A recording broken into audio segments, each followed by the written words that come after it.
tous, ici Lothar Benichou, je suis ravi de vous retrouver pour cette nouvelle vidéo. Et dans cette vidéo, on va voir quelque chose de super intéressant qui est le face mapping. C'est quelque chose dont on me parle souvent et on me demande toujours sa validité. Et déjà, qu'est-ce que c'est? Et est-ce qu'on peut vraiment s'y fier pour diagnostiquer et traiter une acné adulte persistante? Alors c'est une vidéo qui va être sacrément polémique, parce que je vais vraiment aller à l'inverse de tout ce que vous entendez sur Internet.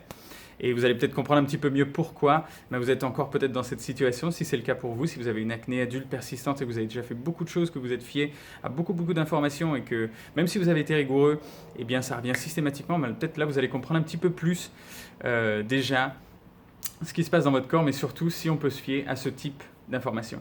Alors déjà, qu'est-ce que c'est que le face mapping? Le face mapping, c'est toute une philosophie qui tourne autour du fait que en fonction de l'endroit où va se manifester l'acné, eh bien, ça va nous donner une information sur l'organe qui est en souffrance dans notre corps, en fait, ou qui a un trouble.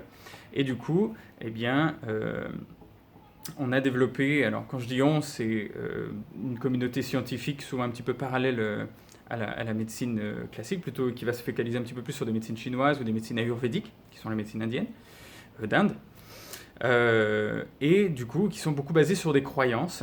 On va voir un petit peu plus quelles sont ces croyances et si elles sont vraiment valides et si on peut vraiment s'y fier. Alors généralement, ce qu'on entend par exemple sur la lisière du cuir chevelu, c'est que ça peut venir des cosmétiques qu'on utilise, notamment les produits capillaires qu'on peut utiliser, que ce soit gel ou que ce soit des shampoings, des conditionneurs, des après-shampoings qu'on peut utiliser. Derrière, on entend des choses par exemple sur la zone T, qui est au niveau du front, du menton et du nez bien sûr. On va dire oui, alors ça vient plutôt d'une peau grasse. Et ça se manifeste dans cette zone-là, parce que la peau est grasse, les porche-bouche, etc. Les joues, on entend plutôt que c'est les frictions. Ce qu'on peut entendre aussi, c'est qu'au milieu de l'arête du lion, on appelle ça entre les deux sourcils, mais c'est plutôt l'alcool, c'est plutôt des toxines, c'est plutôt ça. Quand c'est plutôt des manifestations sur le front, ça va être aussi peut-être des difficultés de digestion. Quand c'est sur les joues, parfois aussi ça peut être les poumons. Et quand c'est le bas du visage, c'est accepté un petit peu par toutes ces communautés qui parlent de face mapping et qui vont nous dire effectivement ça vient de vos hormones, ça vient de vos gonades, ça vient de vos organes du bas-ventre. Alors, première chose là-dessus, moi ce que j'aime bien dire, c'est que non, on peut absolument pas s'y fier. Alors, pour plusieurs raisons. La première, c'est que déjà, la majorité des personnes peuvent avoir... Alors, il y a différents types de manifestations de l'acné. Il y a des gens qui ont de l'acné uniquement dans certaines zones. Ça va être uniquement au niveau de la zone T ou au niveau simplement de la mâchoire. Et du coup, elles peuvent se dire, effectivement, pour moi, ça revient systématiquement dans la mâchoire. Donc, pour moi, c'est uniquement mes hormones. Donc, il y a des gens qui pensent ça. Je vois aussi des gens qui ont finalement une peau qui est assez... homogène au niveau du visage, qui est plutôt de nature parfois grasse, mais parfois sèche, atopique. Elles vont quand même avoir de l'acné, parfois kystique aussi, en tout cas pour les peaux grasses.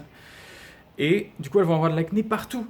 Donc, elles vont se dire, mais alors pour moi, je suis concerné partout. Alors, j'ai envie de dire, on est plus proche de quelque chose de vrai quand on raisonne comme ça. Pourquoi je vous dis ça? Parce que imaginez que vous avez un système, en fait, qui soit complètement inflammé. En fait, vous avez un système, donc au niveau systémique, tout votre corps a un niveau d'inflammation qui est tel qu'il va manifester cette acné sur votre visage. Et de penser qu'il va simplement manifester uniquement, par exemple, autour de la bouche ou autour du front, parce que effectivement, c'est plutôt vos poumons qui vont souffrir plus que les autres, des choses comme ça, c'est un petit peu, je vais vous faire une métaphore, comme se dire, voilà, vous avez le feu qui se déclare dans cette partie de votre maison, dans votre chambre, et on vous a dit que, vous avez regardé sur Internet, que lorsque le feu se déclare dans la façade nord de votre maison, et que vous sentez la fumée qui vient de ce côté-là, ça vient du fait que vous n'avez pas réparé le pied de la table de votre salle à manger, qui demande à être réparé depuis des mois. Alors vous avez le feu qui se développe de ce côté-là, et vous allez vous focaliser sur réparer le pied de votre table. Alors peut-être que le pied de la table a besoin d'être réparé, peut-être votre femme vous l'avez déjà répété. Ou votre conjoint.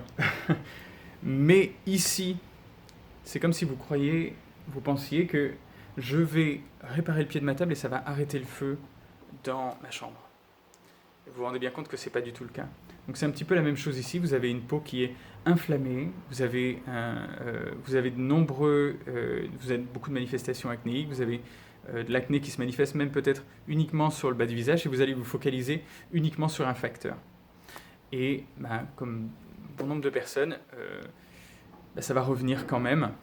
Et même si vous allez avoir peut-être parfois une petite amélioration, ça va revenir derrière.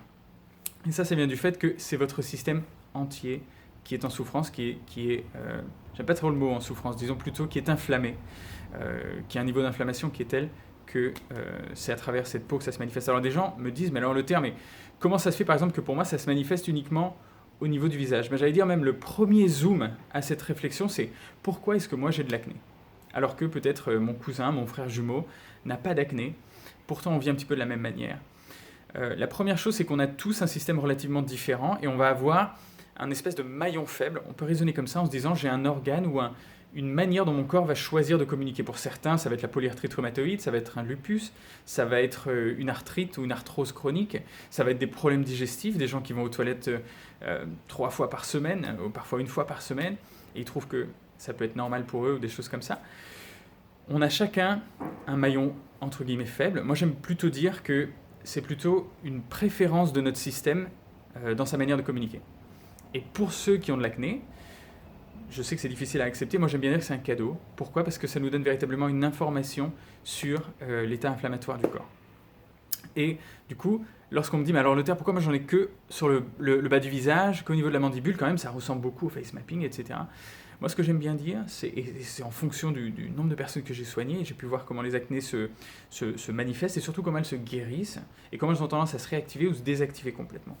Et ça, c'est très intéressant. Et ce que je vais vous partager là, c'est ce que vous allez pouvoir voir sur vous aussi. Vous allez vous rendre compte que parfois votre acné revient, vous avez même des fois l'impression qu'elle se remanifeste au même endroit, comme si c'était un bouton qui se réinflammait. Et c'est une bonne observation. En fait, ça vient du fait que sur votre corps, et parfois même sur votre dos, etc., comme ça a été le cas pour moi longtemps, eh bien, ce sont des zones où en fait, il y a une sensibilité particulière de certaines glandes sébacées. Et c'est à cet endroit-là que l'inflammation va avoir un tropisme, ça veut dire une sensibilité, une facilité à se développer dans cet endroit-là. Et pour certains, c'est le bas du visage. Pour certains, c'est le front. Pour certains, ils vont me dire avant j'avais de l'acné sur le front, maintenant j'en ai que sur le bas du visage, j'ai l'impression que ça évolue. C'est tout à fait possible. Simplement, c'est une préférence, donc un tropisme particulier pour votre acné, de se manifester dans certaines zones. Voilà. Et encore une fois, bien, le fait de se focaliser sur des choses qui sont très complexes comme ça, où on va aller chercher très loin, par exemple, ah oui, c'est le cœur, si c'est sur les tempes, etc. Quand on a tout un système qui est inflammé, ça n'a pas véritablement d'importance. Ça n'a pas véritablement d'importance parce que, quoi que vous fassiez, c'est le système entier qui est inflammé. Donc vous avez toujours ce feu qui brûle. Et je vous dis ça aussi, je vous parlais d'une anecdote que j'ai eue, une personne qui est rentrée, qui, comme beaucoup de personnes d'ailleurs, pensait qu'uniquement son acné venait de ses hormones. Et parce qu'elle avait notamment des manifestations uniquement au niveau du bas du visage. Et les hormones, c'est quelque chose qu'on touche dans le programme que je fais au niveau de la 4e semaine. Et rien qu'au niveau de la première semaine, en mettant en place ce qu'il fallait localement, en travaillant un petit peu plus après sur l'émotionnel, etc., dans la 2e semaine. Au bout de la 3e semaine aussi, quand on travaille plus sur l'alimentation, elle avait déjà plus du tout de manifestation de boutons. Et on n'avait pas encore touché à ces hormones. Alors je ne dis pas qu'il n'y avait pas une composante hormonale dans ma vision des choses, c'est pour ça qu'on travaille sur tous ces domaines-là d'ailleurs. Eh bien c'est parce que dans toutes les acnés et dans tous ces troubles, il y a toujours une composante hormonale, il y a toujours une composante digestive également, et toujours une composante locale aussi. C'est pour ça qu'on travaille sur tout. On travaille aussi sur d'autres domaines comme le rééquilibrage digestif, etc. Et tout ça, ça vient nous montrer que eh bien, c'est pas la peine d'aller chercher des choses excessivement complexes comme oui, c'est mon rein gauche qui est dans tel état inflammatoire, c'est ma rate qui est dans telle circonférence. Là-dessus, donc, je vois que la caméra va s'arrêter. J'espère que cette vidéo a pris du sens pour vous, que vous avez compris un petit peu plus en quoi est-ce que c'est important de toujours se focaliser sur le résultat et est-ce que cette méthode-là apporte véritablement du résultat, est-ce que ça fonctionne vraiment effectivement pas seulement fonctionner sur des croyances. Ça, je pense que c'est le mot-clé de cette vidéo. Voilà, en tout cas, si vous avez aimé cette vidéo, je vous invite à mettre un petit pouce bleu et à vous abonner à la chaîne si vous en voulez d'autres. Si vous êtes prêt à vous débarrasser de l'acné et que pour vous, c'est véritablement important de comprendre véritablement ce qui se passe avec votre corps et vraiment changer les choses pour que maintenant ça s'arrête et que vous puissiez vivre votre vie comme vous en avez envie, et sans avoir à vous soucier en permanence de votre corps et de ses inflammations internes, etc. Ce que je vous invite à faire, c'est de cliquer sur le lien que vous allez trouver dans la description de cette vidéo, où vous allez trouver un lien vers un webinaire qui va vous expliquer un petit peu plus quelles sont ces différentes étapes par lesquelles on passe, par lesquelles on va véritablement comprendre, par lesquelles on passe pour véritablement comprendre ce qui se passe dans votre système. Et si vous voulez travailler avec nous, voir aussi comment est-ce que ça se passe, comment est-ce qu'on fait pour réserver un créneau avec nous, pour être accompagné, si véritablement c'est quelque chose qui est important pour vous. Bon, en tout cas, je vous souhaite une excellente fin de journée, si c'est pour vous la fin de journée, et je vous retrouve dans la prochaine vidéo. Bye bye.